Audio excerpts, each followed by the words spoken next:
Olá, pessoal, boa noite, tudo bem? Eu sou a Suzy Lapietra, eu sou a presidente da ANEU, a Liga de Neurociências da FAM, e eu estou aqui ao vivo com o nosso querido convidado, Dr. César Buchala. Dr. César, seja bem-vindo à nossa liga, à nossa faculdade. Tem bastante gente aí que vai começar a entrar agora para assistir a aula. Estou muito feliz. Muito feliz, porque, gente, o César é um grande amigo, um grande colega. É um prazer imenso ter você aqui com a gente, César. Então, eu vou passar a palavra para você se apresentar. Tá bom, César? Seja bem-vindo. Obrigado, Suzy. Eu que agradeço. Boa noite a todos.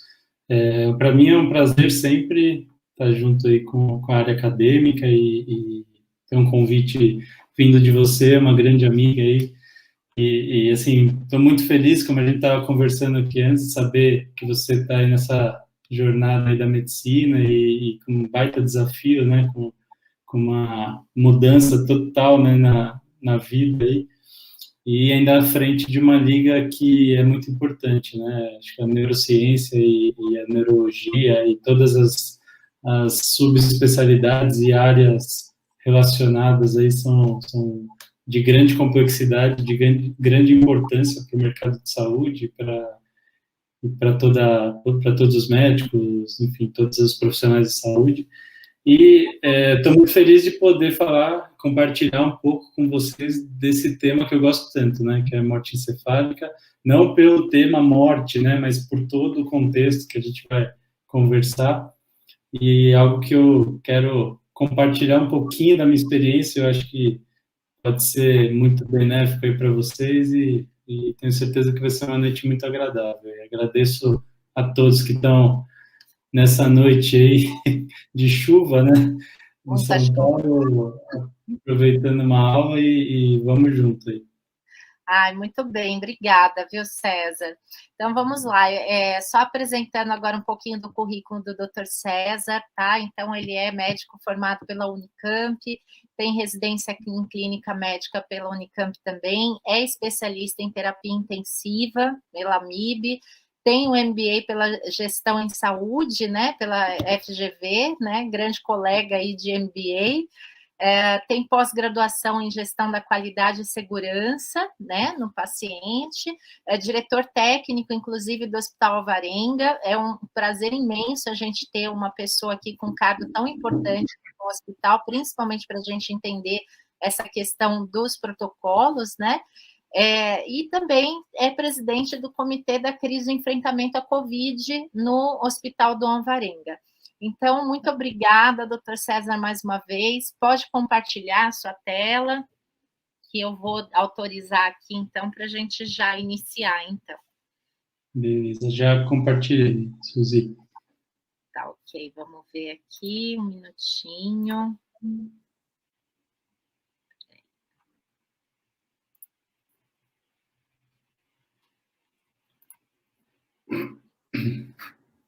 Não apareceu para mim aqui. Pode compartilhar novamente? Vamos lá. Opa, desculpa. Aí, agora sim. Agora. Só. Pronto. Tá ótimo.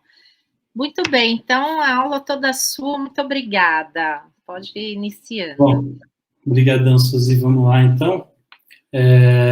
Bom, falar de morte encefálica, na verdade, é a gente falar de um tema, como eu falei, muito complexo, e eu acabei escolhendo para compartilhar um pouco com vocês, não só a abordagem da morte encefálica em si, mas todo o processo que envolve esse diagnóstico, né, de um paciente que a gente chama de paciente em iminência de morte encefálica, ou seja, aquele paciente que está evoluindo para uma provável morte encefálica, né?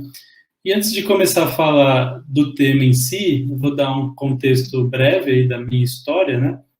E por que eu gosto tanto desse tema, e por que eu gosto tanto de falar nesse tema, né? Então, a Suzy já me apresentou um pouco. Eu comecei minha trajetória, depois que eu terminei a residência de clínica médica na Unicamp, dando plantão em UTI, né? A terapia intensiva sempre foi uma paixão na minha vida e paciente complexo, paciente em geral complexo, paciente crítico, sempre foi um paciente que me atraiu muito do ponto de vista, assim, do quanto a gente se dedica, o quanto a gente consegue ver mudanças e um cenário que a gente acaba até tendo uma relação muito positiva com familiares, vendo pacientes que se recuperam, mas também vê muito o lado da morte, o lado de uma evolução não favorável, né? E o paciente em morte encefálica, talvez ele junte um pouco dessa complexidade que me atraía ainda mais forte, né? Então, o paciente em morte encefálica, ele é um paciente que, para o familiar, para a gente conseguir explicar que uma pessoa que está respirando ali com um ventilador mecânico, que tem os monitores apitando, né, com sinais vitais estáveis, como que a gente consegue passar com propriedade para a família e sem ser mal interpretado que esse paciente está em morte encefálica, né? Essa comunicação da situação da morte encefálica, ela é muito complexa. Então, é um momento muito difícil para o intensivista falar sobre o tema, né? E isso, na verdade, para mim, se tornou mais do que um desafio, se tornou um interesse. Eu acabei indo um pouco mais dentro da terapia intensiva, me interessando mais sobre o tema. Fiz muitos testes, né, de morte encefálica como intensivista, e isso, cada vez mais a gente vai criando uma forma diferente de conversar. Fiz cursos de comunicação de más notícias, né, então isso tudo ajuda muito o intensivista e a equipe da OPO, né, da Organização de Procura de Órgãos, a passar a informação para o familiar, né? Mas cada caso é um caso peculiar e a gente tem que ter uma linha assim, de pensamento e de fala com o familiar que não transpasse, que não transpareça que a gente já está prenunciando a morte, né? E isso é muito difícil, porque muitas vezes a gente tem que falar em questões concretas, né, para a família, e até falar em probabilidades aí desse paciente estar em morte encefálica, e nessa situação da morte encefálica, quando a gente às vezes tenta palpar, tenta colocar em números, né, ele tem tantos % de chance de estar em morte encefálica, às vezes a gente comete um grande erro, né.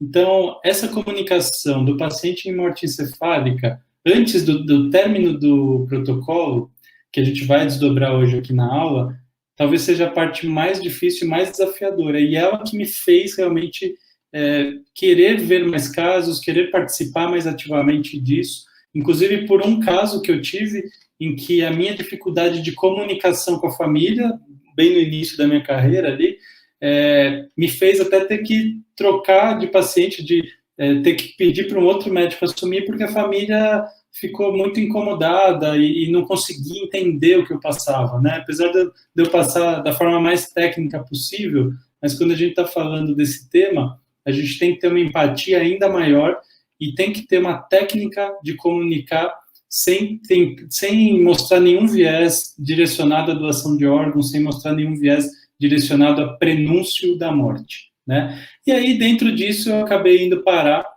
no Hospital Dom Alvarenga mesmo, que é onde eu trabalhei em terapia intensiva aí por 8 anos, praticamente, e acabei me interessando pela Comissão Intra-Hospitalar de Doação de Órgãos e Tecidos para Transplante, que é a CIDOT, né, ou CIH-DOT, enfim.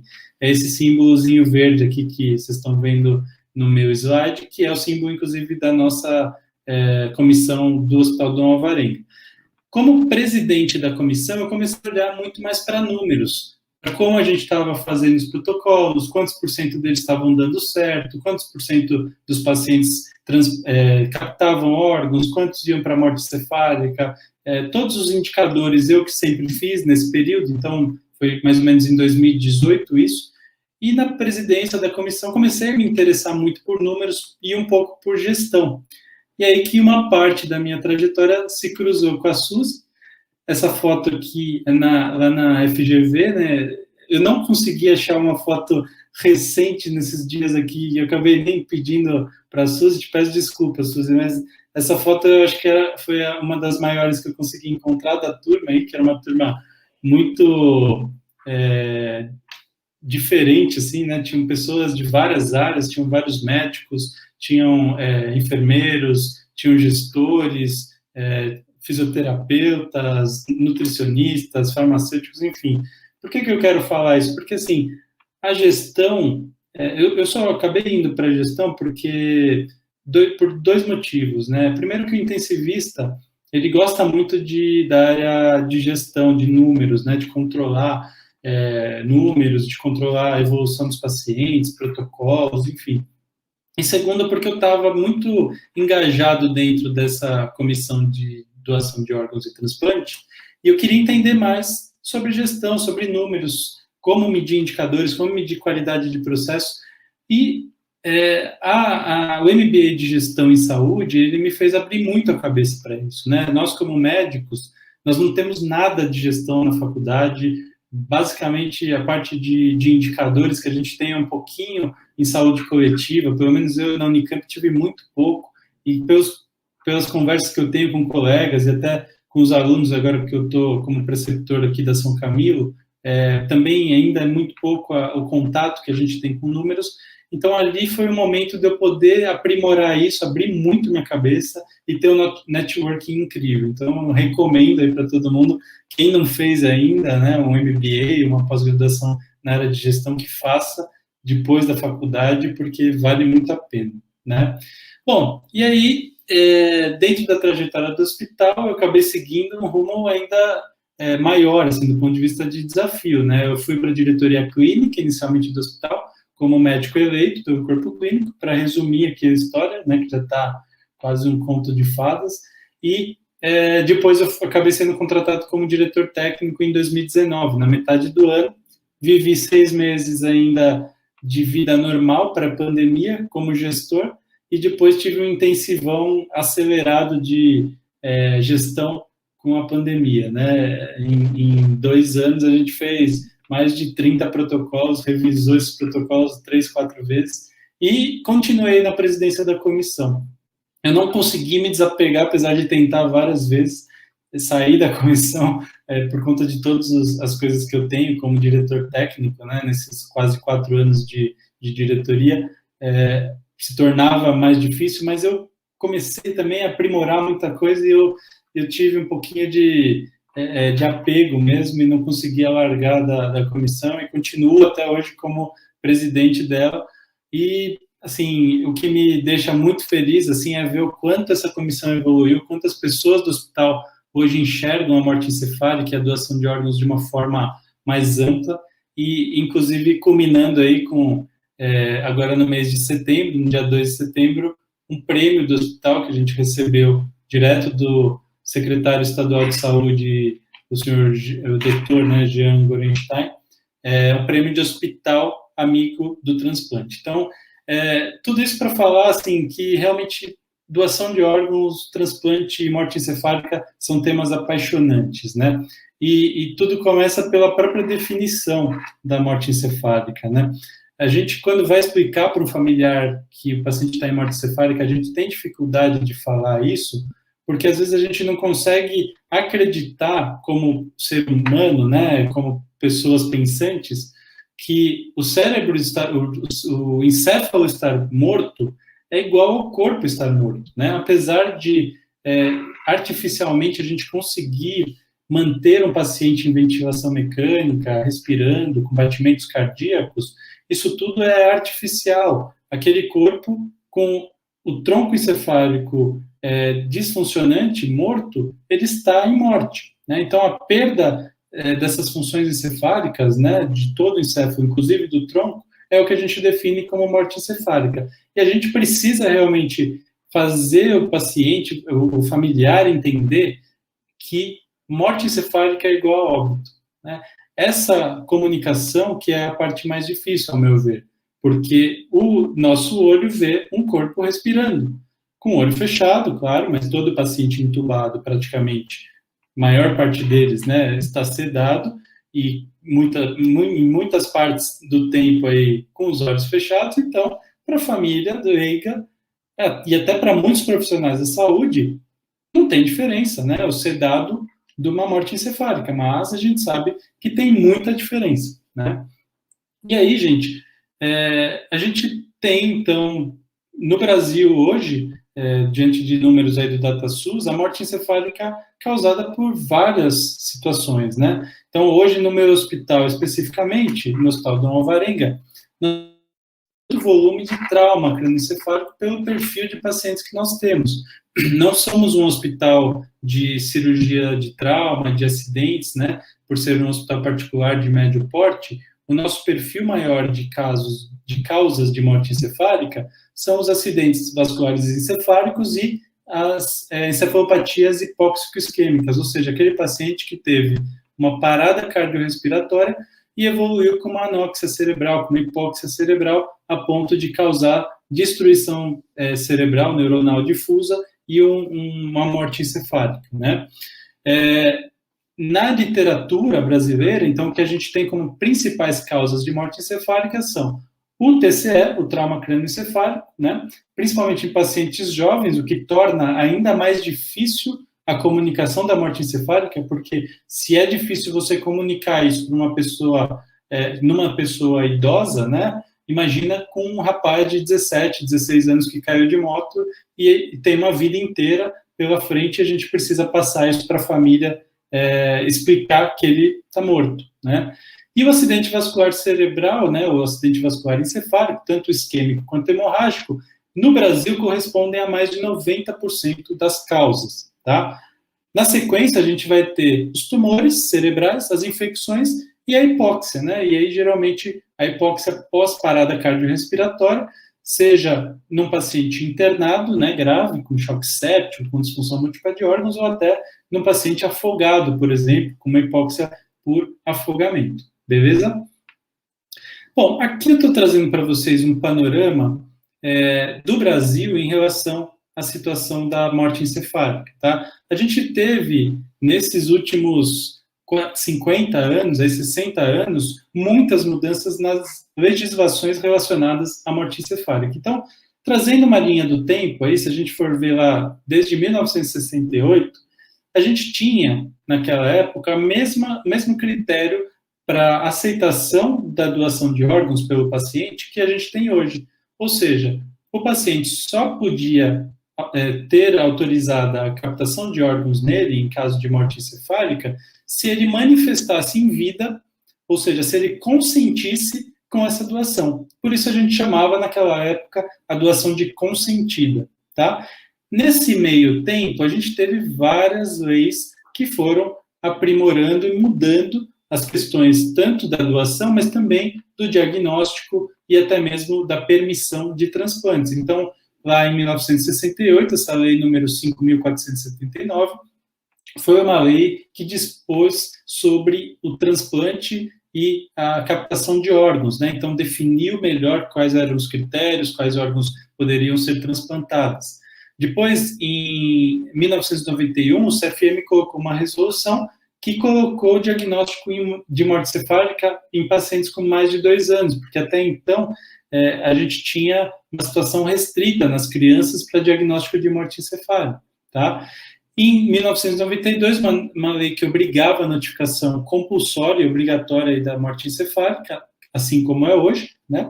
E em 97, uma hierarquização do Sistema Nacional de Transplante, aí, com a CNCDO, as OPUS e as CIDOTs, né? Então, essa lei aí que definiu como se organiza no Brasil a hierarquia do Sistema Nacional de Transplante. Então, a gente tem o Sistema Nacional, a gente tem as Centrais Estaduais de Transplantes, ou CNCDOs, tá? E a gente tem as OPUS, que são as Organizações de Procura de Órgãos. As OPUS em São Paulo são 4, tá? A do Dante Pazanese, o da USP, do HC, o da Santa Casa e o da Escola Paulista de Medicina. Então, essas 4 OPUS dividem São Paulo e elas são responsáveis por coordenar as CIDOTs, as comissões intra-hospitalares de doação de órgãos e transplantes e tecidos para transplantes. Então, essa é a hierarquização do nosso Sistema Nacional de Transplante. E quem está na ponta, a CIDOT, talvez seja o anjo aí, né? Que é o responsável por muitos transplantes, né? São as pessoas que diagnosticam a morte encefálica, né, junto com o corpo clínico do hospital, com a equipe de multiprofissional, mas são as pessoas mais importantes para conseguir levar um sistema nacional de transplantes que tem cerca de 80 a 90 transplantes por mês aí no estado de São Paulo acontecerem, né? Então, cada vez que a gente consegue uma captação, né, e hoje no Hospital Dom Alvarenga a gente tem um número pequeno de captações por ano, a gente tem em média uma captação por ano, se a gente juntar aí os últimos 4 a 5 anos, mas cada captação que a gente consegue ter, ela é vibrada, ela é muito positiva, assim, porque a gente sabe o quanto é difícil para a família, para todo o entorno, né, do paciente, mas ao mesmo tempo a gente sabe que a gente está fazendo o nosso papel de conseguir que alguém receba um órgão, que alguém tenha uma nova chance de viver, e viver melhor, né?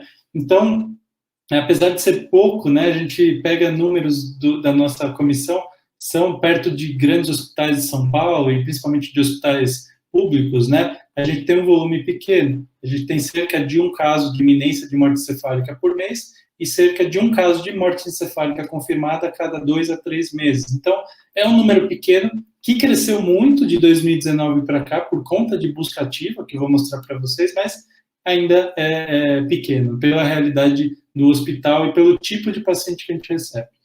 Enfim, a gente teve aí, lá em 1997 até 2001, uma mudança na legislação, que talvez alguns de vocês podem lembrar, e isso denuncia às vezes o RG antigo e a idade da gente, mas é que a gente tinha que colocar na carteira de motorista se a gente não queria doar órgãos. Então, a princípio, todos nós éramos doadores, exceto se a gente colocasse na carteira que a gente não queria doar órgãos. Então, isso foi um período curto que aconteceu, aí poucos anos, 4 a 5 anos, se eu não me engano, e que foi revogado depois, em 2001, com essa lei número 10.211, e que voltou atrás da doação como consentida, que é como ela é hoje, tá?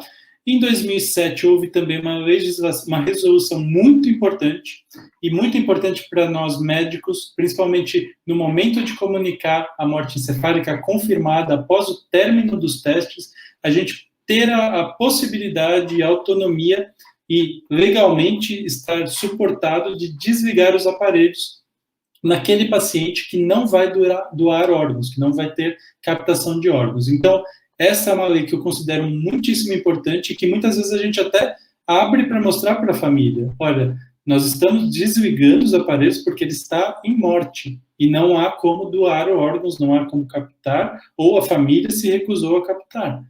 E aí a gente dá um momento, dá um tempo para essa família se despedir, às vezes ficar junto nesse processo em que a gente cessa as intervenções, desliga ventilador mecânico, desliga droga vasoativa, e é um momento muito difícil. A gente tem que estar muito preparado, psicologicamente, como médicos, como profissionais, para estar junto dessa família nessa hora.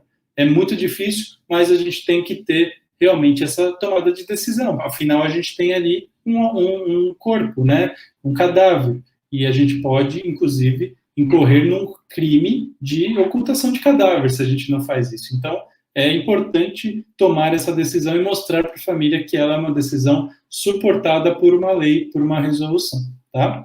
E, por fim, em 2017, terminando essa linha do tempo breve aí, nós tivemos uma mudança muito importante nos protocolos. Ela trouxe muito mais agilidade para a finalização dos protocolos. Vocês vão ver que um protocolo de morte encefálica, hoje é consistido de 3 etapas principais. São 2 exames, o exame clínico, né, o teste de apneia e o exame complementar. Antes, a gente tinha 2 exames clínicos e 2 testes de apneia, separados por 6 horas de intervalo entre um exame clínico e o outro exame clínico, tá? Hoje, a gente só tem 2 exames clínicos, com intervalo de 1 hora entre eles, por médicos diferentes, mas a gente não precisa fazer o teste de apneia 2 vezes mais, a gente só faz 1 vez. Gente, isso melhorou muito, facilitou muito o diagnóstico, e se vocês forem ler literaturas americanas, europeias, lá os testes são muito menos burocráticos, tá? A gente tem muitos testes que às vezes até dificultam um pouco o diagnóstico, lá é muito mais rápido, os intervalos são mais curtos, e inclusive muitas vezes é feito apenas com um exame em alguns países. Então, a nossa legislação é muito robusta para isso, mas a gente, como brasileiro, gosta de uma burocracia, né? Não que essa burocracia esteja errada, mas se a gente olha literaturas norte-americanas, europeias, a gente vê que talvez a gente faça até demais. E com essa mudança na lei de 2017, a gente facilitou muito isso. A gente só dificultou uma coisa.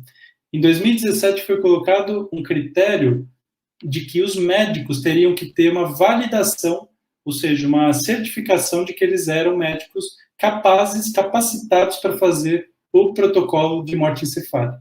E como que era essa capacitação? Na época, quando saiu a resolução, todo mundo tinha dúvida. Eu lembro que eu fazia um monte de teste de morte encefálica, eu nunca tinha computado quantos eu já tinha feito, e aí na época eles falavam, não, tem que ter 10 testes. Eu falei, não, 10 eu já fiz, com certeza, né?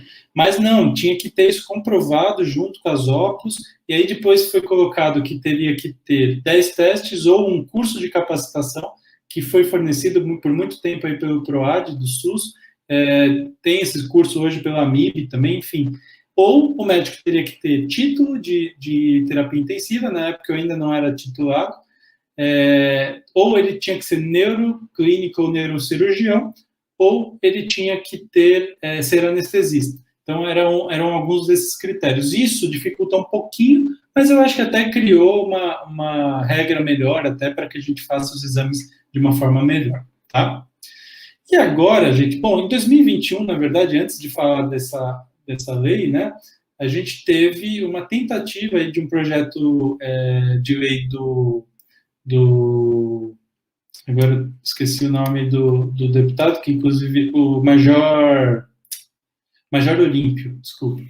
Major Olímpio fez um projeto de lei com uma proposta de voltar essa questão da doação presumida. Esse projeto até ficou em tramitação, mas ele não foi para frente, o Major Olímpio infelizmente faleceu, e nós tivemos agora, em fevereiro desse ano, de 2022, uma mudança em relação ao documento o RG, a nossa carteira de identidade nacional. Então, a criação de uma nova carteira digital, e nessa carteira foi colocada a possibilidade das pessoas se consentirem, né, e demonstrarem o interesse de doar órgãos em caso de morte, né? Isso mudou a questão da doação ser consentida ou presumida? Não, tá, gente? Então, a gente continua tendo a doação de órgãos consentida.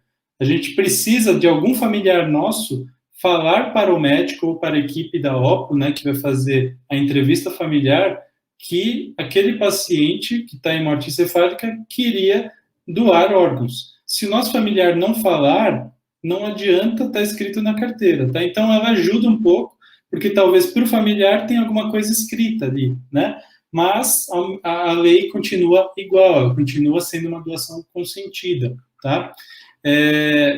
Então, resumindo, o que é importante quando a gente fala em morte encefálica? A gente conversar com a nossa família, ter esse diálogo da morte, né, que apesar de ser um pouco fúnebre, né, um pouco estranho para a gente, brasileiro, né, a gente não fala muito sobre a morte, né, diferente dos europeus, dos americanos, mais dos europeus talvez, mas falar um pouco sobre o que a gente tem como desejo, né, se a gente quer ser cremado, enterrado, e se a gente quer doar órgãos, se a gente puder, né, então isso é muito importante e é o tema que a gente bate muito durante a semana de doação de órgãos, todos os anos, e entre as equipes ali, e principalmente com familiares, quando a gente tem a oportunidade de conversar um pouco disso e de educar as pessoas por meio de campanhas, a gente sempre tenta falar um pouquinho disso. Tá bom, gente? Bom, agora vamos para a parte um pouco mais técnica do protocolo de morte encefálica e falando um pouco de quem pode ser um paciente elegível para um protocolo de morte encefálica. Aqui eu trouxe bastante dado do nosso protocolo institucional, que é baseado aí nas diretrizes brasileiras e na resolução do CFM, tá? Em que a gente coloca que um paciente é elegível para abrir um protocolo de morte encefálica quando ele tem um coma, ou seja, ele está em Glasgow de 3. Esse coma tem uma causa conhecida e é irreversível, ou seja, eu não consigo fazer uma cirurgia para mudar aquele quadro, ou seja, não é um hematoma epidural que eu posso drenar e o paciente melhorar o quadro. é um quadro que já evoluiu, que já tem edema difuso no cérebro, ou que já sangrou por todo o cérebro, que uma cirurgia não resolveria, tá? Esse paciente não pode ter reflexos de tronco encefálico, e a gente vai desdobrar, vai falar todos esses reflexos aqui durante a aula, e ele precisa estar em apneia, que é o teste de apneia, que é uma das partes do protocolo, tá bom? E por quanto tempo ele tem que estar mantendo esses critérios, pessoal? 6 horas, pelo menos, de internação. Então, ele internou no pronto atendimento, com esse quadro, com Glasgow 3, pupila midriática, sem reflexo de tronco. Imediatamente eu posso abrir um protocolo de morte cefálica, se ele tivesse em sedação? Não. Se esse caso não for uma pós-parada cardiorrespiratória, eu tenho que esperar pelo menos 6 horas de internação para começar o teste. Se esse paciente for oriundo ou tiver tido nessa causa de morte encefálica ou de iminência de morte encefálica, uma parada cardiorrespiratória como causa, né, de anóxia, por exemplo, aí eu tenho que esperar 24 horas, porque o pós-parada cardiorrespiratória, ele engana muito o médico, ele engana muito o diagnóstico, porque o paciente pode fazer uma midríase temporária, e não necessariamente ele está em morte encefálica. Além disso, lembra que a gente faz um controle de temperatura durante o pós-parada, né? Isso tem evidência científica de redução de dano neurológico. Então, por pelo menos 24 horas, esse paciente vai fazer uma hipotermia terapêutica, ele vai controlar, hoje a gente nem fala mais em hipotermia terapêutica, mas sim em controle térmico, né? A gente vai manter essa temperatura constante, bloqueador neuromuscular, que também dilata a pupila, enfim. Então, esse paciente vai ter que ficar 24 horas de observação antes de eu abrir o protocolo, tá? Então, gente, a gente tem que ter esses critérios para eu começar a pensar em abrir um protocolo. Como Glasgow de 3, a causa tem que ser conhecida, então eu tenho que ter pelo menos um exame de imagem. Eu não posso abrir um protocolo se eu não tiver um exame de imagem, porque eu posso estar lá com um epidural ou com um subdural enorme, que se eu drenar em algumas horas, o paciente sai daquele quadro de coma. Então, eu não posso ter algum quadro reversível. E ele precisa estar com um quadro de apneia e ausência de reflexos por esses tempos que a gente comentou. Beleza? E o que me exclui de abrir um protocolo de morte cefálica, pelo menos temporariamente? O que eu preciso esperar para abrir um protocolo de morte cefálica? Distúrbios hidroeletrolíticos graves, pessoal. E quando eu estou falando desse tipo de distúrbio, eu não estou falando da hipernatremia, porque a hipernatremia é um capítulo à parte na morte cefálica. Geralmente, o paciente em morte encefálica, ele faz lesão hipotalâmica e ele vai ter diminuição de secreção de ADH. Então, ele vai fazer um diabetes insípido central. Ele faz lesão hipofisária, desculpa. Ele vai ter diminuição de lipidização de ADH e vai ter um diabetes insípido central que cursa com hipernatremia de 170, 150, enfim, sódio bem alto. Só que essa hipernatremia é a evolução natural da morte encefálica e ela não foi o que causou a morte encefálica. Então, eu só posso abrir um protocolo de morte encefálica num paciente com hipernatremia se eu tiver certeza que esse sódio alto não foi a causa de um edema cerebral, por exemplo, tá? Um paciente que faz uma hipernatremia por outra causa, por desidratação, ou por reposição iatrogênica de soro fisiológico, de soros, né, hipernatrêmicos, esse paciente ele pode evoluir com edema cerebral por conta disso, né? E ele pode evoluir para morte cefálica. Esse paciente ele não pode abrir o protocolo, eu preciso corrigir esse sódio. Agora, se eu tiver um paciente que teve um trauma cranioencefálico, um hematoma epidural, ou um hematoma subdural, ou um LAD, uma lesão axonal difusa, e ele evolui com morte encefálica, e eu vou colher o exame dele, ele está com sódio de 170, eu posso abrir o protocolo, desde que não seja algo reversível cirurgicamente, né, no crânio, e esse sódio vai ter que ser controlado. Claro, eu vou ter que controlar esse sódio com diversos protocolos aí de controle que a gente tem, né, para diminuir o sódio, para diminuir a lesão neurológica, mas para que ele esteja estável para captar órgão. Tá? Mas não foi o sódio que causou a morte encefálica, e sim o trauma cranioencefálico. Isso é muito importante entender, tá? Agora, eu posso ter outros distúrbios hidroeletrolíticos como causa de morte encefálica e que eu preciso corrigir antes de abrir o protocolo. E aí eu estou falando de uma hipercalcemia grave ou até de uma hipocalcemia grave, né? Ambas podem causar um quadro neurológico grave, de coma, uma hipomagnesemia grave, de repente, tá? Mas principalmente a hipercalcemia, tá bom? Que mais, gente? Distúrbios endócrinos graves. Então, um hipotiroidismo, um coma mixedematoso grave, um hipocortisolismo grave, raro, tá? Mas um hipotiroidismo grave, aí um coma mixedematoso, pode fazer um coma com edema cerebral que é reversível com tratamento. Então, a gente não pode abrir o protocolo de morte cefálica, tá? Distúrbios ácido-base grave. Quem já não viu uma cetoacidose diabética com um pH de 6,8, 6,9, chegar em coma, em Glasgow 3, né?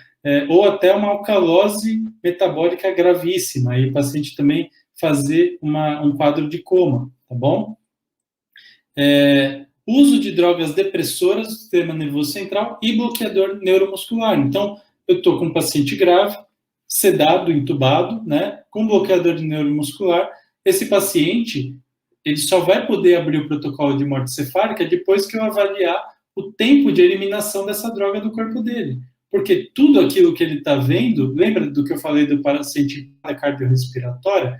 Ele vai usar rocurônio, pancurônio, cisatracúrio para bloquear durante as 24 horas em que ele está em hipotermia terapêutica, para que ele não faça tremores. Porque a hipotermia, a diminuição, o controle da temperatura, pode fazer o paciente ter tremor. Então, eu vou dar cisatracúrio para ele, eu vou bloquear o eixo neuromuscular dele, e esse paciente não pode abrir protocolo de morte cefálica, ele tem que esperar o tempo de eliminação da droga. Então, eu vou desligar o sedativo, midazolam, fentanil, tiopental, propofol, etomidato, ketamina, vou desligar o que tiver de bloqueador neuromuscular e vou esperar o tempo de meia-vida, tá?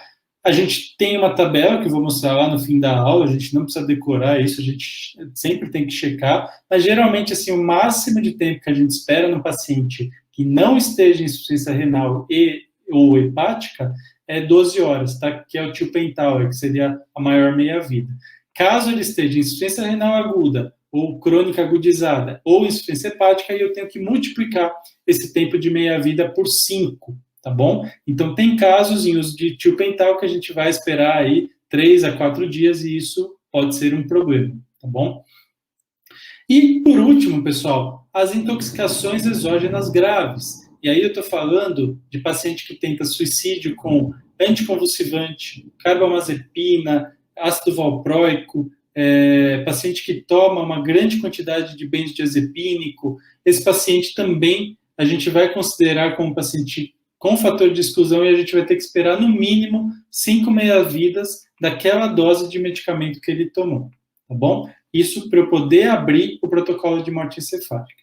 Então, ali a gente viu fatores de inclusão e os de exclusão. E vamos agora para o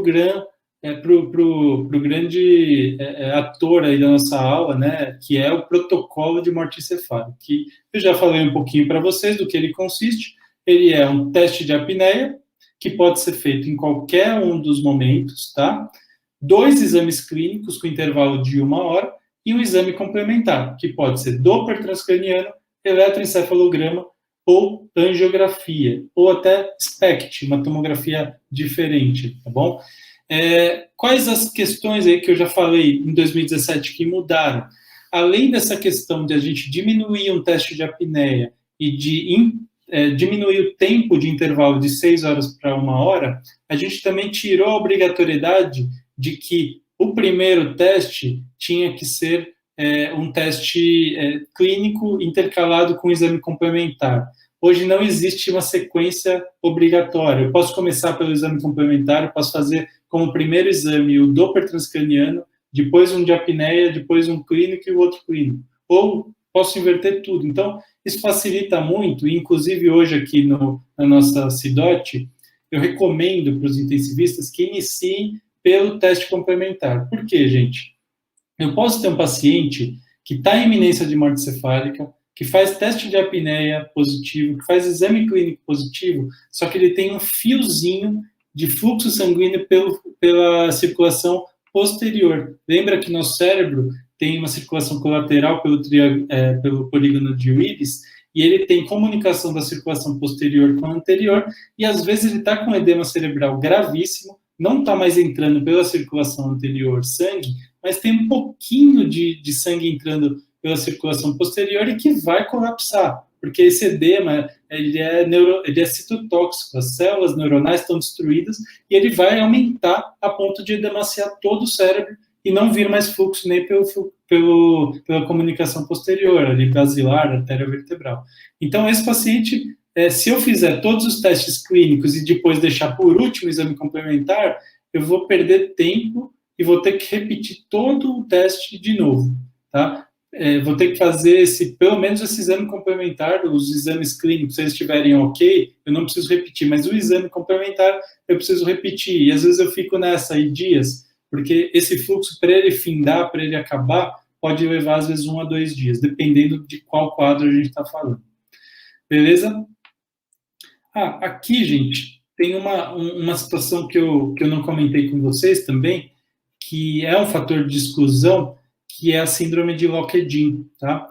Que é uma situação em que o paciente está com ausência de reflexos, ele pode ter ausência de reflexo córneo-palpebral e fotomotor, mas ele tem movimentação ocular para cima e para baixo. Só que ele está em coma com uma tetraplegia e uma tetraparesia. É uma lesão muito específica no tronco cerebral e que vai gerar uma tetraplegia flácida, com esse quadro de coma e com a única preservação da movimentação ocular para cima e para baixo.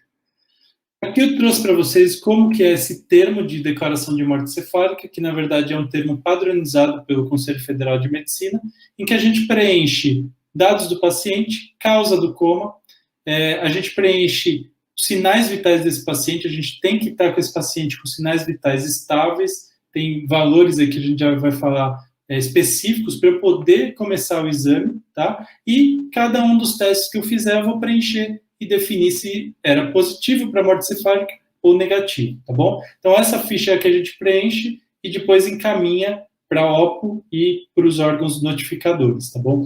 E essa ficha acaba ficando no prontuário do paciente, uma via vai para a organização de procura de órgãos, e caso esse paciente capte órgãos, ela vai ficar também junto com o corpo, tá bom? A gente criou uma forma de aumentar o diagnóstico de morte cefálica aqui no Hospital Dom Alvarenga, que foi essa ficha de busca ativa. Ela é bem simples e o objetivo dela é que a gente identifique pacientes em iminência de morte cefálica. Então, o que é a iminência de morte cefálica?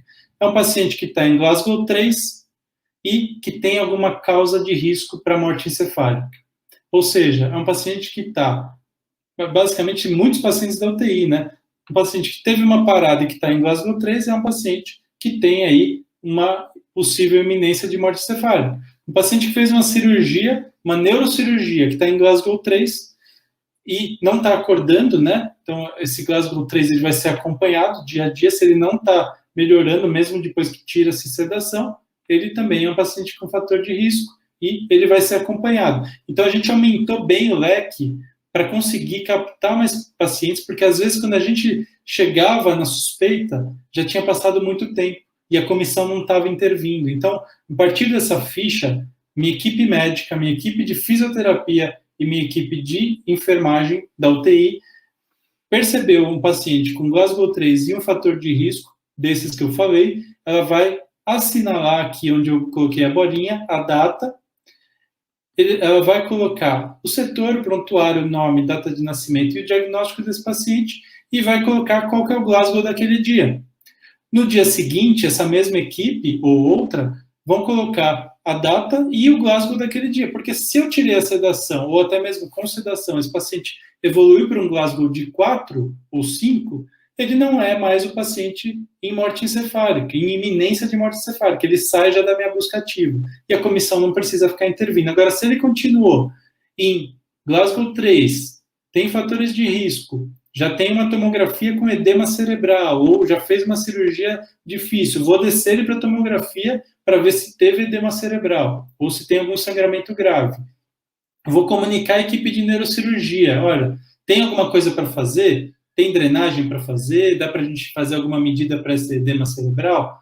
Tem, vamos fazer. Não tem, esse paciente já começa a sinalizar para a gente que talvez ele esteja em iminência de morte cefálica. Então, eu já vou programar com a equipe desligar a sedação, observar pupilas, né? E observar os reflexos de tronco aí a cada 6 horas ou a cada 2 horas, dependendo do neurocheck que a gente padronizar, que é uma avaliação seriada aí desse paciente neurocrítico, tá bom?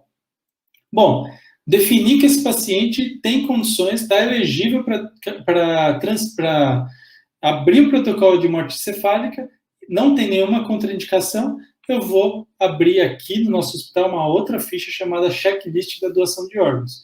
Nessa ficha eu vou avaliar passo a passo todas as etapas até chegar no processo de captação. Então eu vou acompanhar quem são os profissionais que estão envolvidos, os profissionais da ponta, que estão ali na assistência, né, o enfermeiro que está conversando com a família, o médico, a equipe da OPO que está vindo para marcar uma entrevista familiar, quem da CIDOT está acompanhando o caso, né? E os momentos em que isso foi feito, até para eu acompanhar meu processo, então isso me trouxe uma rastreabilidade para eu poder entender onde são as minhas falhas, onde eu estou tendo problema, tanto no diagnóstico, por que meu protocolo demorou, se é 1 hora só de intervalo, por que eu não consegui fechar esse protocolo em 12 horas, porque é o tempo que a gente prevê aí, né, de fechamento do protocolo.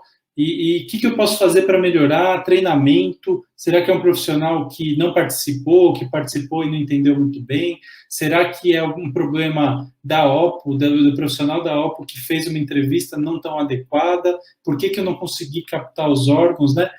Eu consegui manter esse paciente depois do diagnóstico de morte cefálica, que é uma etapa importantíssima, né? Uma hora que eu fecho o diagnóstico, eu preciso manter esse paciente bem, com condições hemodinâmicas para poder captar o órgão, né? Então, como que foi esse meu manejo do potencial doador, né? Então, tudo isso eu consigo enxergar nesse checklist, tá bom? Bom, vamos para a parte prática, então. E o que eu preciso efetivamente para fazer os exames clínicos, né? Então, primeira coisa, eu vou fazer vários exames clínicos ali, que são exames simples, né? Exame fotomotor com uma lanterninha, eu vou avaliar a pupila, vou avaliar o córneo palpebral e eu vou precisar de alguns instrumentos. Então, eu vou precisar de um otoscópio para ver a membrana timpânica, porque eu vou instilar água gelada no tímpano do paciente e vocês já vão ver como isso funciona. Eu vou precisar de soro, água gelada não, desculpa, é soro fisiológico gelado, eu vou precisar desse soro fisiológico gelado, ou até de água, tá, gente? Pode ser qualquer uma das duas coisas. Mas eu vou precisar desse soro ou da água e de uma seringa de 50 ml, que é uma seringa mais específica de urologia. Eu vou precisar de uma sonda de aspiração para fazer o teste de apneia e eu vou precisar de gases para fazer o teste do reflexo córneo-palpebral, tá bom? Aqui vão algumas definições do que a gente já falou no meio da aula, mas só para vocês entenderem. Então, o possível doador, que é a mesma coisa, sinônimo do paciente em iminência de morte encefálica, acho que todo mundo já entendeu que é aquele paciente em Glasgow 3, com uma lesão grave, com fator de risco e que precisa de ventilação mecânica, né? Paciente que começa a fazer o protocolo de morte cefálica, que é elegível, que já tirou sedação pelo tempo necessário, que já ficou nas 6 horas em observação, ou 24 horas. Eu passo a chamar ele de potencial doador, tá? É só nomenclatura. Se esse paciente confirmou o diagnóstico de morte cefálica e não tem contraindicação para captar, eu chamo ele de elegível para doação. Se ele retira os órgãos, pelo menos começa a retirar esses órgãos aí dentro do centro cirúrgico, ele é o doador efetivo, e se ele consegue pelo menos um desses órgãos ser transplantado em outro paciente, ele é um doador com órgãos transplantados, tá bom? Então, aqui são algumas definições.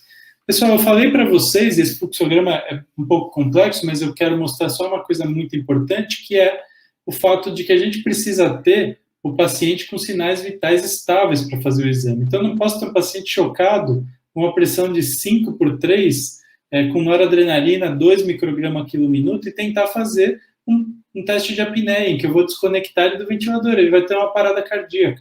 Então, eu preciso ter esse paciente aí com normotermia, normotensão e uma saturação de oxigênio de pelo menos 94%. E eu vou lutar para fazer com que isso chegue nesses valores. Então, eu vou ajustar a droga vasoativa, eu vou melhorar a ventilação mecânica, eu vou colocar uma manta térmica se esse paciente estiver hipotérmico e estabilizar tudo isso para eu poder fazer todos os testes. Nenhum dos testes, dos 3 testes que a gente falou, pode ser feito em condições diferentes dessas, tá bom? A partir do momento em que eu estou com esses sinais vitais estáveis, eu vou fazer os testes. Mas antes, eu vou comunicar a CIDOT de que eu estou abrindo o teste e vou comunicar a OPO. Às vezes, isso acontece simultaneamente, a gente da própria CIDOT liga para a OP e avisa que está abrindo o protocolo, né? Mas essa comunicação precisa acontecer, tá? E aí eu estou falando de pressão arterial maior do que 90 sistólica ou pressão arterial média maior do que 65. Pode estar com droga vasoativa? Pode. Mas eu tenho que tomar cuidado, porque ele não pode estar com uma dose altíssima de drogas, porque senão ele vai ter intercorrência na hora que eu fizer o teste de apneia, tá bom? Bom, nos testes clínicos, a gente vai estar fazendo um exame físico de um paciente neurocrítico. Então, quando a gente examina um paciente neurocrítico, a gente tem o costume de avaliar ele por sistemas. Geralmente, o primeiro sistema que a gente avalia é o sistema neurológico. E aí a gente vai avaliar a escala de coma de Glasgow, ou níveis de sedação, como a escala de Haas, escala de SAS, né? E a gente pode usar qualquer uma delas para definir aí um paciente que está em coma. Então, se eu estiver falando da escala de coma de Glasgow, que a gente usa mais comumente quando a gente está falando de morte encefálica, o paciente que está em coma elegível para o teste de morte encefálica, o protocolo de morte encefálica, é aquele paciente que tem um score de coma de Glasgow de 3, ou seja, ele não abre o olho, nem estímulo doloroso, ele não tem estímulo verbal, afinal ele está com um tubo orotraqueal, né? E ele não tem nenhuma resposta motora, tá? Ele pontua 1 ponto em cada um desses itens, tá? É o paciente que a gente fala unarousable, unresponsiveness, no estado, né, de unarousable unresponsiveness. Ele está no estado de não se levantar e de não responder e de não abrir os olhos, tá? Então, ele não está num coma induzido só. Ele não tem nem estímulos dolorosos a ponto de causar qualquer tipo de movimento nele, tá bom? A gente chama esse coma de coma arreativo, porque ele não tem resposta ao estímulo doloroso. Então, o primeiro exame é esse, né, gente? Para a gente definir que ele está em morte encefálica. Os testes de tronco encefálico que a gente vai fazer na sequência são esses 5 aqui, tá? Que são o reflexo fotomotor direto, o reflexo corneopalpebral, o vestíbulo calórico, óculo cefálico e o reflexo de tosse. Eu vou passar um videozinho que é um pouquinho longo, mas eu acho que é bem didático para vocês verem, de uma universidade federal aí do sul, do Paraná. E eu vou colocar aqui para vocês assistirem, tá? Várias etapas de exames devem ser realizadas. Todo esse protocolo de avaliação segue rigorosamente a Resolução 2173 do Conselho Federal de Medicina, de 2017. Essa recomendação prevê a execução de 2 exames clínicos, um teste de apneia e um exame complementar confirmatório da morte encefálica. Portanto, para que se possa dizer que o paciente está em morte encefálica, todas as etapas do protocolo devem ter sido concluídas. O ideal é que, após a suspeita da morte encefálica e o preenchimento das pré-condições necessárias para a abertura do protocolo, esse seja aberto com o primeiro exame clínico. Mas a ordem das etapas não inviabiliza o protocolo. E se com seu paciente essa regra não foi respeitada, entre em contato com a Central Estadual de Transplantes para que possamos discutir o caso. Os 2 exames clínicos do protocolo de morte cefálica são realizados de forma idêntica e o intervalo entre eles vai depender da faixa etária do paciente. Crianças menores de 2 anos seguem um cronograma com intervalo específico para a idade. Essa tabela está disponível no Manual da Central Estadual de Transplantes do Paraná e também no nosso site. Crianças maiores de 2 anos e adultos devem ter seus exames clínicos realizados com um intervalo mínimo de 1 hora. De acordo com a Resolução 2173 do Conselho Federal de Medicina, Os 2 exames clínicos devem ser realizados por médicos diferentes e especificamente capacitados. São considerados médicos especificamente capacitados aqueles com, no mínimo, 1 ano de experiência em atendimento de pacientes com coma e que tenham acompanhado ou realizado pelo menos 10 determinações de morte encefálica. Ou aqueles que têm 1 ano de experiência em atendimento de pacientes com coma e que tenham realizado o curso para capacitação de determinação de morte encefálica. Esse curso está disponível na Central Estadual de Transplantes do Paraná. Um dos médicos deve ser preferencialmente especialista em neurologia ou neurocirurgia, medicina intensiva ou medicina de urgência. Porém, na ausência dos especialistas, 2 médicos capacitados podem realizar os exames clínicos. Não há qualquer restrição para que o médico assistente participe na execução de qualquer etapa do protocolo, mas não é permitido que membros de equipes transplantadoras estejam envolvidos. Também não há problema se o médico que realizou uma etapa clínica também realizar o exame complementar.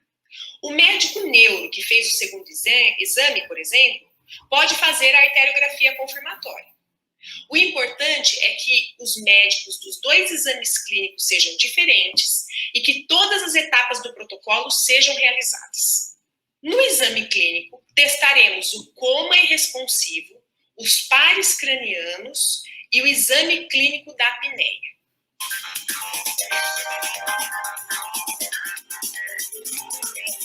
A resposta motora deve ser testada bilateralmente por meio da compressão do nervo supraorbital, articulação temporomandibular ou leito ungueal. O paciente não deve apresentar nenhum movimento de retirada da dor. Portanto, o paciente deve estar em Glasgow 3. Movimentos esporádicos, involuntários dos membros podem acontecer, eventualmente por um reflexo medular. O clássico é o reflexo de Lázaro. Esses movimentos costumam aparecer quando o paciente é submetido à flexão do pescoço ou a períodos de acidose respiratória, como durante o teste de apneia. Mas não devem acontecer durante os testes de resposta motora à dor. Os membros podem se elevar completamente, inclusive como se fosse um abraço. A presença desses reflexos não impossibilita a abertura do protocolo de morte encefálica.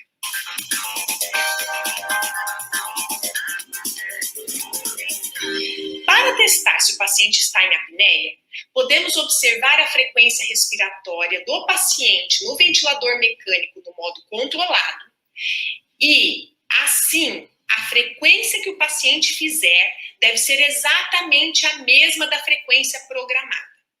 Isso comprovaria que o paciente não apresenta nenhuma incursão ventilatória espontânea.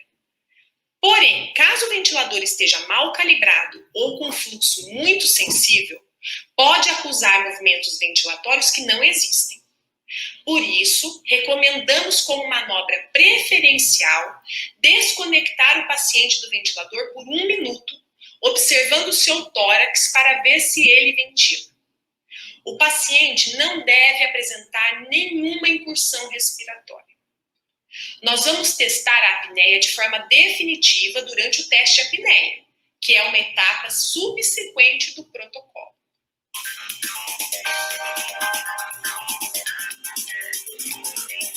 Agora testaremos os reflexos de tronco encefálico. Essas manobras verificam se há qualquer atividade dos pares cranianos. Para que o exame clínico seja compatível com morte encefálica, todos os reflexos precisam ser testados. Segundo a Resolução 2173 do Conselho Federal de Medicina, na presença de alterações morfológicas ou orgânicas, congênitas ou adquiridas, que impossibilitem a avaliação bilateral dos reflexos de tronco, a determinação de morte encefálica pode prosseguir, desde que os testes sejam possíveis de um dos lados. A causa dessa impossibilidade deve ser fundamentada no prontuário.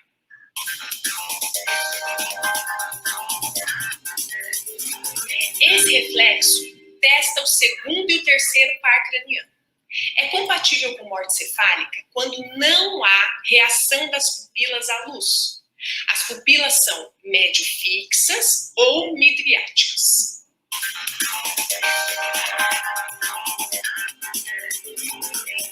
A via aferente desse reflexo é o nervo oftálmico, ramo do quinto par, nervo trigênico. E a via eferente é o sétimo par.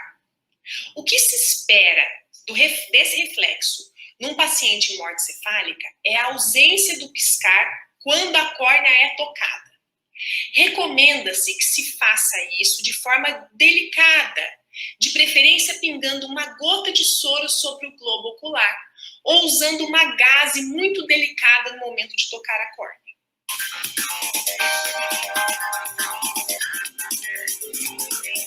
Avalie o terceiro, quarto, sexto e oitavo pares cranianos. Movimentando a cabeça do paciente na vertical e horizontal, os olhos permanecem fixos, sem qualquer movimentação do olhar.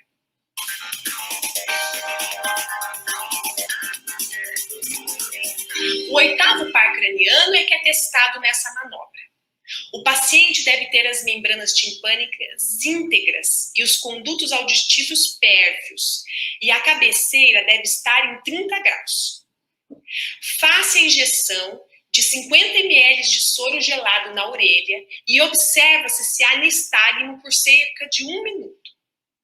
Com um intervalo de 5 minutos, pode-se repetir o mesmo processo do outro lado.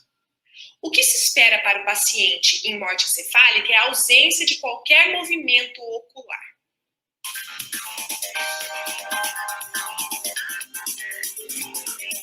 Avalie o nono e o 10º par e é testado com a estimulação delicada da carina traqueal com a introdução de uma cânula de aspiração pelo tubo orotraqueal. Ele deve estar ausente em pacientes em morte encefálica. Se todos os reflexos foram testados e estão ausentes, o exame clínico é compatível com morte encefálica. Mas para que o diagnóstico seja definitivo, o paciente ainda precisa ser submetido ao teste de apneia e ao exame complementar confirmatório. Assista nossos próximos vídeos mostrando o passo a passo dessas etapas. E qualquer dúvida, entre em contato com o sistema. Bom, eu gosto muito desse vídeo porque ele é bastante didático, passo a passo, né? Mas na prática é tudo que ela fala, né? Então, na prática é assim, gente, você está na UTI, tem um paciente com uma iminência de morte encefálica. Então, você vai passar no leito, você vai avaliar o Glasgow dele. Para avaliar o Glasgow, você vai fazer um estímulo doloroso. Esse estímulo, preferencialmente aqui na glabela, ou apertando a unha do paciente. Lembrar de fazer isso bilateral, porque ele pode ter alguma lesão unilateral, né? E isso pode falsear o nosso exame. Bom, não tem estímulo doloroso, eu vou olhar para o ventilador, como ela disse, né? Não tem, a frequência respiratória é a mesma do que está trigado, do que está setado no ventilador. O que a gente costuma fazer é conversar com a fisio também. Você desconectou na hora de aspirar, ele teve drive, ou até mesmo veio no ventilador se ele está tendo drive, né? E a outra coisa é se ela, na hora que está aspirando, ele está tendo tosse, né? Geralmente a gente faz essa pergunta para a equipe. Se ele tiver com sedação, a gente vai desligar a sedação, esperar a meia-vida necessária e aí começar os testes que ela falou. Muito importante um item que ela coloca ali do reflexo de Lázaro, né? Que é um reflexo medular do paciente fazer o movimento do braço, de adução dos braços, né? Bilateralmente, parece como se ele estivesse querendo abraçar, mas na verdade é um reflexo medular, então ele não inviabiliza o exame, apesar de assustar muito e de confundir ainda mais a cabeça do familiar se ele acontecer, né? E a gente tem o costume hoje de fazer o exame clínico com o familiar do lado, tá, gente? Então, eu nunca vi ter reflexo de Lázaro, mas eu já vi no teste de apneia o paciente ter movimentação e aí, assim, é aquela situação que a gente precisa conversar bem, explicar que o exame é justamente para isso, né? Para a gente ter certeza de que o paciente está em morte encefálica e para não cometer um erro de taxá-lo como morte encefálica, né? Então, passando só rapidamente por tudo que ela falou, né? Reflexo fotomotor direto é a gente estimular com a luz, com uma lanterna, e observar aí a contração pupilar, né? Através do terceiro nervo craniano. O córneo palpebral, o ideal é que a gente instile uma gotinha de soro fisiológico ou até use a ponta da gaze, mas evitar a gaze, porque a gente pode lesar a córnea, e aí a gente vai estar testando o sensitivo, né, o quinto par craniano, o ramo aí do trigêmeo, e teria que ter uma resposta de piscar com o sétimo par, que é o facial, né? Aí a gente tem testando o oitavo par, o vestíbulo calórico, que é o teste que a gente vai jogar 50 a 100 ml de soro ou água gelada, e o vestíbulo e o óculo cefálico, que é o reflexo que a gente chama de olhos de boneca. Ou seja, o esperado quando a gente mexe o olho, quando a gente mexe a cabeça, é que nosso olho fique, depois ele vai. Isso é um movimento que a gente chama de movimento sacádico. No paciente em morte cefálica, o olho vai junto, é igual um bonequinho que não tem o olho móvel, né? Então, o boneco que não tem o olho que mexe, né? Ele fica parado se a gente virar a cabeça. Então, é o que acontece nesse paciente. Lembrando que a gente não pode fazer isso no paciente com lesão cervical, tá bom? Reflexo de tosse, a gente vai testar com uma sonda de aspiração de forma delicada. Geralmente, a fisioterapia, a equipe de fisioterapia, quando vai aspirar, acaba já fazendo esse estímulo, mas tem que ser, a equipe médica precisa fazer isso durante o teste, porque o teste de morte cefálica, gente, é um teste que é exclusivamente do médico. Inclusive, isso não pode ser feito pela equipe de fisioterapia. Elas podem te ajudar, mas elas não podem executar esse momento do reflexo de tosse. Uma outra coisa que a gente pode fazer é puxar o tubo, dar uma tracionada no tubo e o paciente pode ter estímulo de tosse, tá? Mas o melhor é a sondinha de aspiração. E aí, o principal teste, e realmente o teste de apneia, por ele representar a disfunção do bulbo, né, que é a estrutura mais baixa aí do nosso tronco cerebral e que está relacionada muito à nossa respiração e os sinais mais importantes aí da parte cardíaca, né, então frequência cardíaca, nervo vago, ele é o que vai definir realmente a morte cefálica. Como eu disse para vocês, eu já tive alguns casos de paciente em que a gente vai fazer o teste de apneia, no meio do teste tem uma ventilação, tem uma respiração. E aí acabou o teste, né, gente? Acabou, você não consegue validar a morte cefálica, você tem que voltar o paciente para o ventilador, compensar e avaliar se ele não tinha alguma coisa que está melhorando, um edema cerebral que está melhorando, um sangramento está melhorando, e fazer o manejo de paciente neurocrítico. No geral, esse paciente que está com os exames clínicos positivos e o apneia, ele não tem apneia durante o teste, ele vai ter um prognóstico neurológico terrível, né? Ele provavelmente vai ter uma lesão encefálica grave, vai ter um quadro de coma vigil ou até de coma de estado vegetativo persistente, né? E ele não vai nunca mais acordar, vai ficar ligado ao ventilador, enfim. Mas ele não está em morte encefálica, tá bom?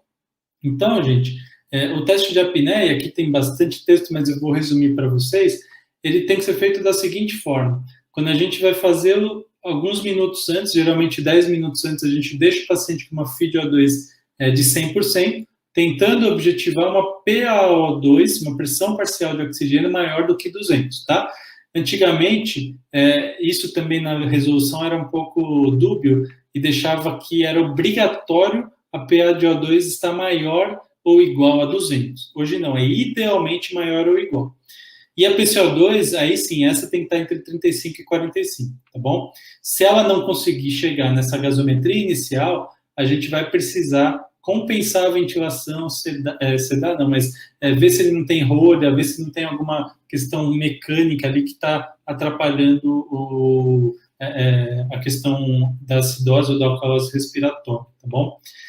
E aí, pessoal, esse paciente, então, é muito importante que ele esteja com capnógrafo, que a gente esteja medindo a PCO2 dele, pelo menos o ETCO2, né, que é a fração expirada de CO2 no capnógrafo, para a gente ter uma ideia de quanto está esse PCO2 dele. Mas a gente tem que colher a gasometria antes de começar o teste, tá? Colhe a gasometria, desliga o paciente, desconecta ele do ventilador mecânico e a gente vai colocar dentro desse tubo uma um catéter de oxigênio, ou uma sonda de aspiração, mas geralmente é um catéter de oxigênio, tá? Que vai ter que ficar mais ou menos na altura da carina. E a gente vai colocar um fluxo nesse catéter de 6 litros por minuto. É um catéter que só tem uma pontinha, tá? Com saída de fluxo de O2. Então, ele vai ficar essa ponta lá na extremidade, perto da carina, a 6 litros por minuto. E eu vou observar, vou ficar olhando para o tórax dele, tá? Não posso tirar o olho do tórax dele por 10 minutos, tá? A gente tem que ficar ali durante esse tempo, vendo se ele não tem nenhum movimento. O que é o racional do teste de apneia? Quando a gente desconecta esse paciente do ventilador mecânico, ele não está tendo drive ventilatório, então ele não está conseguindo expirar esse CO2, não está conseguindo fazer a ventilação. Ele vai acumulando CO2 a níveis tóxicos. Esse nível aumentado de PCO2, ele deveria estimular o bulbo a fazer uma ventilação para eliminar o CO2, né? É o que normalmente aconteceria. E isso, quando acontece, quando o paciente não tem essa ventilação com uma PCO2 acima de 55, significa que o bulbo dele está totalmente disfuncionante, então ele está em morte encefálica. Passados 10 minutos, eu vou colher uma nova gasometria e ver se essa PCO2 passou de 55. Se ela passou de 55, meu paciente não teve movimento respiratório, manteve-se estável, com a pressão normal, saturação de oxigênio maior que 94% e temperatura maior do que 35, eu digo que ele tem um teste de apneia positivo, tá? 10 minutos, pessoal. Ou, se esse paciente tiver, durante esse período aí, uma intercorrência, uma instabilidade, uma arritmia, uma queda de pressão brusca, eu paro o exame naquela hora, colho a gasometria, independente do tempo. Se essa gasometria já me mostrar uma PCO2 maior do que 55, eu também estou autorizado a dizer que esse teste foi positivo, tá? Qual que é um detalhe do período da pandemia? Por conta da aerosolização, que a gente colocar um catéter lá dentro do tubo pode causar, a gente fica jogando um catéter a 6 litros, ali, isso fica dispersando gotículas, né, e acaba aerosolizando. Durante a pandemia, foi orientado que só se fizesse o teste de apneia em CPAP, ou seja, nele conectado no ventilador, só que ao invés da gente deixar o ventilador no modo de pressão controlada ou de volume controlado, ou seja, no modo controlado, a gente vai colocar o paciente no modo espontâneo ou no modo de CPAP mesmo, em que a gente deixa só uma pressão constante, e aí a gente vai pôr geralmente aí de 10 centímetros d'água, e a gente vai colocar, se ele tiver no ventilador mecânico, a gente vai manter essa FiO2 de 100%. Se ele for usar um dispositivo de CPAP, que a gente tem alguns dispositivos ligados ao conector de fluxo, né, da régua de gás, a gente vai pôr a 12 litros por minuto o oxigênio, tá bom? Hoje a gente já voltou a fazer com o catéter, tá? Essa orientação aí durante o período da pandemia era mais para prevenção das equipes, mas esses pacientes, a maior parte deles já tiveram teste de COVID, então tem que estar negativo até para poder captar órgãos, então hoje a gente tem orientado já a voltar a fazer com catéter de O2. E existem situações de pacientes com DPOC, e lembra que o paciente DPOC é um paciente hipoxêmico crônico e retentor de gás carbônico, porque ele tem alterações também, ele tem uma sensibilidade diminuída ao gás carbônico, né, e ao oxigênio no bulbo dele, então ele tem níveis de PCO2 cronicamente aumentados, ele tem uma acidose respiratória crônica. Então, às vezes, eu não consigo chegar numa PCO2 entre 35 e 45, e ele já vai partir de uma PCO2 alta, às vezes de 50. Nesse paciente, eu posso verificar o delta PCO2. Então, eu posso considerar um aumento dessa PCO2 já como critério para definir que ele não teve movimento, né? É uma situação mais rara, geralmente quando a gente vai discutir casos de pacientes com DPOC, a gente individualiza junto com a O, tá? Mas é só para vocês terem uma ideia. E paciente com DPOC, a grande dificuldade também é que quando eu desconecto ele do ventilador mecânico, ele dessatura. Então, eu preciso manter uma saturação acima de 94%. Só que aquele cara com DPOC, só com um catéterzinho de O2 a 6 litros por minuto, ele não vai manter uma saturação dessa. Talvez ele nem mantenha em CPAP, mas eu vou tentar colocar em CPAP e aí com o CPAP, às vezes eu consigo melhorar um pouquinho a oxigenação, tá bom? E os casos que fogem disso, que eu não consigo chegar acima de 55, são casos inconclusivos em que eu vou ter que discutir com a equipe da OPO o que vai ser feito, tá bom? Mas basicamente esse é o teste de apneia que a gente faz. E por último, para fechar o diagnóstico, né, ou até para começar abrindo o teste, mas o último exame que a gente tem que fazer é um exame complementar.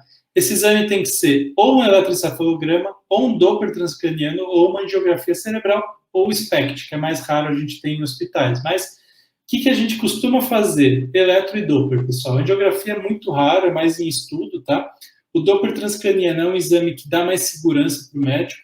Em casos de intoxicação, é o exame de preferência, intoxicação exógena. Já, por outro lado, se tiver um paciente com uma craniectomia, que não tem a calota craniana, que só tem a pele em cima, eu não vou fazer o Doppler porque eu não consigo insonar com o ultrassom Doppler os vasos. Então, eu vou ter que fazer eletroencefalograma, tá? Então, lembrar sempre que eletroencefalo eu tenho que fazer quando tiver craniectomia, porque eu não posso fazer o Doppler. E Doppler transcraniano é obrigatório em situações de intoxicação exógena. Nas outras situações, qualquer um dos dois. A gente dá sempre preferência para o Doppler transcraniano aqui no hospital, tá? Bom, finalizamos todos os testes, a gente registra tudo isso no termo de declaração que eu já mostrei para vocês. Uma via vai para a OPO, uma outra fica no prontuário.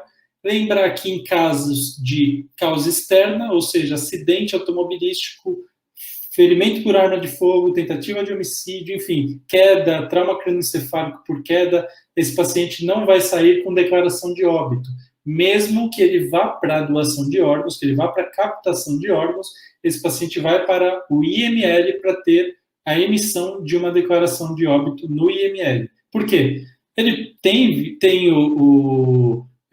a morte encefálica como provável causa, né, óbito, só que ele precisa avaliar outras questões, às vezes balísticas, outras questões criminalísticas aí que são importantes serem feitas no IML, tá bom? E o fato aqui que realmente corrobora com aquilo que a gente fala para a família de que morte encefálica é igual a morte é que a data e o horário da morte do paciente na declaração de óbito, tanto emitida pelo IML quanto pelo hospital, é o exato momento em que o último exame da sequência realizada foi feito. Se o último exame foi um exame clínico, vai ser o exame clínico. Se o último exame foi um exame complementar, Doppler, eletroencefalo, vai ser o exame complementar. Se o último exame foi um teste de apneia, vai ser o horário do teste de apneia. Beleza? E se esse paciente, então aqui dei um zoomzinho para vocês verem como que é essa ficha, tá? Mas depois eu posso mostrar para vocês. E lembrar que esse paciente tem, então, quando ele está usando sedativos, várias meias-vidas diferentes para a gente calcular antes de abrir o protocolo, tá? Então, essas meias-vidas estão aqui nessa tabela, que depois eu compartilho para vocês verem aí a apresentação, tá bom? Paciente que não vai doar órgãos, então, aquele que eu tenho critérios para doação de órgãos, que a OPO fez a entrevista com a família, então fechei o protocolo, morte cefálica positiva, a OPO vai lá, conversa com a família consente, fala que o paciente queria realmente doar órgãos. Qual que é o próximo passo? Captar os órgãos. Se eu for captar, eu vou levar esse paciente para o centro cirúrgico, dentro do período em que a equipe de captação de órgãos definir, e aí é um tema de outra aula, que eu já até falei com a Suzy, que eu acho que vale muito a pena a gente ter, que é o manejo do potencial doador, ou seja, como que eu vou manter esse cara vivo, com uma pressão boa, com uma droga vasoativa numa dose boa, com aqueles rins bem perfundidos, com o fígado bem perfundido, coração adequado, para eu poder captar esse órgão no momento adequado. Captei, terminei o processo, declaração de óbito ou IML, fim. Não captei, paciente evoluiu com piora clínica e parada cardiorrespiratória logo depois que eu finalizei o protocolo. Familiar não quis que captasse. Paciente com alguma contraindicação, alguma infecção, ou até mesmo algum câncer ativo, COVID, alguma situação que contraindique, eu vou desligar os aparelhos segundo a resolução que eu falei já para vocês, 1826. E nesse momento a família pode, inclusive, acompanhar o processo, gente. e isso é totalmente juridicamente correto e totalmente ético, tá bom? Isso é muito importante que vocês saiam daqui sabendo, tá? Eu não vou passar esse vídeo, mas eu trouxe aqui um exemplo de uma situação que a gente tentou fazer recentemente, que foi muito bonita, que é uma homenagem do hospital inteiro, de se posicionar, e aí toda a área administrativa do hospital, equipe multi, todas as áreas assistenciais ou não assistenciais se colocam num corredor em direção da UTI até o centro cirúrgico. Aqui a gente tem essa comunicação próxima, homenageando, né? Às vezes nem batendo palma, mas só de homenagear ali aquela pessoa que está doando um órgão para salvar uma nova vida, para dar a oportunidade de alguém ter uma nova vida. Acho que é um momento muito digno e que a gente tenta sempre mostrar o quanto o nosso papel como intensivista, como gestor, como membro da CIDOD, como OPO, é importante, e mostrar para a família que a gente não está tratando de um simples óbito, de um cadáver, né? Mas sim de uma pessoa muito importante, porque ela está doando um órgão para salvar uma vida, para dar a oportunidade de alguém viver mais e melhor, né, gente? Então, por isso que eu acho que isso é muito bonito, e a mensagem que eu gosto de deixar é que eles não precisam ir com a gente, né? A nossa passagem tem que acontecer, mas ela tem que acontecer com a nossa passagem espiritual, né? Os nossos órgãos não vão com a gente para seja qual seja o plano que a gente vá. A gente pode ajudar alguém e a gente pode falar isso com a nossa família e ter isso bem claro dentro do nosso círculo de amizade, para que a gente possa salvar cada vez mais vidas, e que esses números de transplantes, que são números cada vez crescentes, né? A pandemia, graças a Deus, não conseguiu atrapalhar tanto esses dados, e a gente ser um país que transplanta tanto quanto a gente transplanta, né? E conseguir ajudar muito mais gente aí com insuficiência renal, com insuficiência cardíaca, entre outras coisas. Pessoal, era isso que eu tinha para falar, e deixa eu tirar aqui o compartilhamento, fico à disposição para a gente tirar dúvidas, e muito obrigado novamente. Nossa, doutor César, foi excelente, realmente. Assim, nossa, a sua aula foi um espetáculo, só tem elogios aqui mesmo, todo mundo que assistiu, e realmente, assim, para o pessoal, tem algumas pessoas, creio que estão mais avançadas no curso, né? Mas, assim, até o pessoal que está no segundo semestre junto comigo, eu acho que a parte mais interessante, doutor César, é a gente fazer toda essa integração do conhecimento que a gente vem ganhando, né? Então, poxa, a gente está estudando agora imunologia, estamos estudando transplante, a gente também teve aí um módulo intenso de fisiologia humana e toda essa questão da gasometria. Então, assim, o quanto que esse conhecimento ele vai sendo construído, né, ao longo de todo esse tempo, e quanto é importante que a gente consiga, né, mesmo estando no ciclo básico, a gente ter todo esse conhecimento e conseguir colocar na prática, né? Então, isso foi fundamental. E um outro comentário também que eu gostaria de destacar para as pessoas que estão presentes, gente, o quanto é importante a visão de um gestor, né? A gente tem muitas aulas com muitos professores, né? E os médicos têm todo o seu conhecimento técnico, mas além do conhecimento técnico que você tem muito, doutor César, a questão de ser um excelente gestor. E essa complexidade que a gente percebe, né? Não é somente o protocolo técnico, né, que você mostrou para a gente todo um contexto que precisa ter, e inclusive o diferencial no hospital de vocês, né, que já são colocados ali vários diferenciais. Então, eu sempre falei isso nas minhas outras duas áreas, né, até na físio, mas eu acho que dentro da medicina é interessantíssimo que a gente possa destacar essa noção da gestão, né? O quanto que é importante você saber administrar determinadas questões, até para você não gerar nenhum tipo de problema para o médico e muito menos para o hospital, né? E também não gerar nenhum desconforto familiar, né? e realmente esse trabalho que você faz é maravilhoso. Nossa, eu fiquei muito emocionada de ver essa última parte que você mostrou, né, dessa homenagem, né, que as pessoas fazem, porque realmente doação de órgãos, ela precisa ser melhor explanada, né?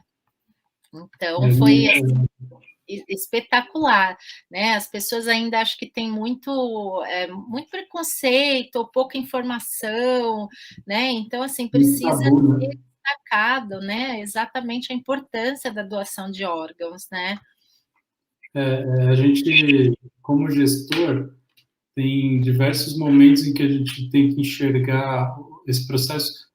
Às vezes a gente, financeiramente, a gente tem que olhar, né, para isso, e é um pouco duro, né, é um pouco frio quando a gente pensa por esse olhar, mas a gente tem que entender que um leito de terapia intensiva, ele é extremamente custoso para um hospital, e quando a gente está falando, por exemplo, do SUS, é um leito que poderia estar salvando uma outra vida.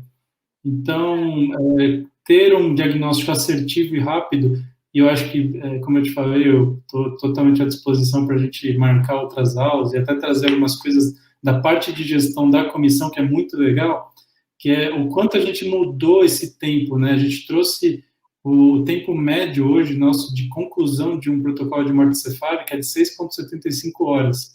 Então, um paciente que entra em iminência, a gente consegue finalizar um teste em 6,75 horas. Não é assim, não, putz, vocês estão dando o diagnóstico de morte muito rápido. Não, gente, é um paciente que a gente não tem o que fazer, não adianta. A gente vai ficar fazendo o quê? Velando um corpo ali que não tem perspectiva de tratamento. Então, é muito seco, frio às vezes, mas ao mesmo tempo é uma estratégia que a gente tem que ter e tem que pensar como gestor e como médico, até para não gerar uma falsa impressão na família de que existe algum prognóstico, né?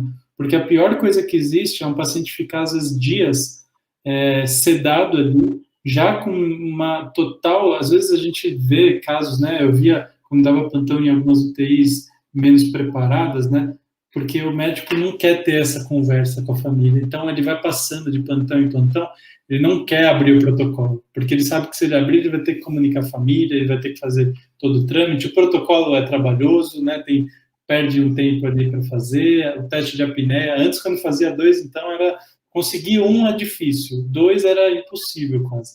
Então, o médico precisa entender a importância de fazer esses testes de uma forma ágil, né, dentro dos protocolos, dentro do prazo preconizado pelo CFM, né, pelas resoluções, mas de forma ágil, né, para que termine também a dor, o sofrimento dos familiares e para que a gente possa doar um órgão em uma condição mais satisfatória. Né? Exatamente. Nossa, é muito complexo, né, todo o protocolo, né, a gente pôde ver, sim, que toda essa questão é bem intensa aí de organização e principalmente de um grau de responsabilidade, né, assim, muito grande. Doutor César, eu tenho uma pergunta aqui, tá, do chat, né, então a Jaque, aqui, a nossa colega, está perguntando se algum tipo de transplante pode se tornar inválido devido às medicações utilizadas para manter esse potencial doador vivo. A gente tem, Jaqueline, né? Isso. Jaqueline, a gente tem alguns medicamentos que a gente dá preferência no paciente potencial doador. Então, e eu acho que isso até a gente pode fazer uma aula depois bem detalhada, mas a gente, por exemplo, na terapia intensiva, hoje, a maioria dos guidelines para choque séptico, até para outros tipos de choque, a gente dá preferência do uso da noradrenalina. No paciente em iminência de morte cefálica, no potencial doador, a gente tem algumas recomendações, não são nível 1A de evidência, mas elas são nível 2, de que a vasopressina é uma droga melhor. Então, às vezes, a gente até troca para vasopressina, porque, além de ter um efeito vasopressor, né, de aumento de pressão, ela também vai ter um efeito de liberação de ADH, que justamente nesse paciente que está em diabetes insípido central, muito comumente, né, por conta da lesão hipofisária, ele vai se beneficiar. Então, se ele tiver com poliúria, com hipernatremia, ao invés de eu ficar fazendo o DDAVP, que é a desmopressina intranasal, né, que no paciente crítico, às vezes nem absorve direito, eu vou trocar a noradrenalina por vasopressina e eu vou ter uma eficácia maior de controle de sódio e de poliúria, tá? Mas medicamentos, assim, que contraindiquem, na verdade, o que a gente tem, por exemplo, alguns tipos de quimioterapia, né, que o paciente estar fazendo aí já denota que ele tem algum tipo de neoplasia que inviabiliza, né? Mas não tem nenhum medicamento específico assim que inviabilizaria. O que tem é aquilo que eu falei, né? Se tem uma intoxicação exógena, a gente vai esperar as meias-vidas desses medicamentos. E o paciente potencial doador, eu vou manejar ele como um paciente intensivo. Eu mantenho dieta interal. Se ele tiver em SARA, eu precisar pronar, se eu precisar fazer recrutamento alveolar, se eu precisar fazer alguma estratégia ventilatória, se eu precisar entrar com antibiótico para ele, ele não está ainda não terminou o processo, né? Ele ainda vai captar o órgão. Então, eu vou mantê-lo vivo. Se ele tiver uma parada cardíaca, dependendo da idade e da proposta de captação, eu vou reanimar, tá? É um pouquinho discutível isso na literatura, porque a gente está falando de um paciente que já está em morte encefálica, mas eu estou pensando no potencial de doação. Então, às vezes, um cara jovem, de 18 anos, que tem um coração totalmente viável, um pulmão bom, e eu tenho um outro paciente que está na fila de transplante em uma situação crítica, pode ser que eu reanime, transfunda, enfim, todo o suporte intensivo. Então, não há uma droga que inviabilize, tá? Geralmente, o que tem são preferências por algumas drogas, inclusive a questão de reposição de hormônio tiroidiano que a gente tem que fazer nesse paciente, porque ele tem depressão de hormônio tiroidiano, também aí por disfunção hipofisária também, porque ele tem disfunção de cortisol, então eu vou repor hidrocortisona para ele. Então, todas essas coisas são feitas como um paciente crítico. Excelente, doutor César. Bom, eu acho que é isso. O pessoal aqui, nossa, tem muitos elogios para você, realmente, porque é muito esclarecedor, sabe, César? A gente consegue perceber justamente isso, né? O quanto que a gente tem dessa complexidade entre você ter uma decisão, né, uma tomada de decisão, e olhar todo o contexto, né, da situação, do paciente, dos familiares, se é doador, enfim. Então, existe toda ali uma complexidade disso tudo, e, novamente, como eu disse, tem também esse outro lado, né, de você poder ajudar uma outra família, um outro paciente, ocupação de leitos, como você disse. Então, eu acho que na nossa formação, né, no caminho da nossa formação, a gente tem que conseguir entender o contexto dessas questões e separar também, né? Então, até quando você fala, parece frio o assunto, tal, mas é um assunto de extrema responsabilidade, né? Ser médico é uma constante tomada de decisões. Tomar decisões o tempo inteiro difíceis, né? Escolher, às vezes, quem vai viver, quem vai morrer. Na pandemia, infelizmente, isso foi uma realidade muito comum em muitos lugares, né? Eu posso imaginar. Mas é isso, doutor César. Olha, realmente eu acho que o Hospital Dom Alvarenga também está de parabéns por tudo que vocês têm feito, né? Você, o nosso outro colega Haroldo, que, né, também é um espetáculo na área comercial. E, assim, é muito prazeroso ter você aqui como um ótimo médico, excelente professor aqui para ensinar tudo isso. Mais uma vez, eu quero te agradecer. Quero agradecer também o pessoal que está aqui com a gente, assistindo a aula, né, dizer para todo mundo que é muito importante, né, que a gente tenha essa vivência, né, com os médicos tão experientes e um gestor tão capacitado como você. Obrigada mais uma vez, viu, César? Eu que agradeço, Suzy. Obrigado a todos pela paciência aí, um pouquinho longa a aula, né, mas espero que vocês tenham gostado e fico à disposição, aí vocês têm meu Instagram, canal do YouTube, enfim, se quiserem mandar dúvida por lá também, fiquem à vontade. E a gente vai marcar outras, com certeza. Com certeza, César. E pode ter certeza que você ganhou muitos seguidores. Então, tá bom. Muito obrigada, pessoal. Já estou mandando para vocês, então, a lista de presença. Obrigada, viu, César? Uma boa noite. Boa noite. Tchau, gente. Boa noite. Tchau, tchau, tchau.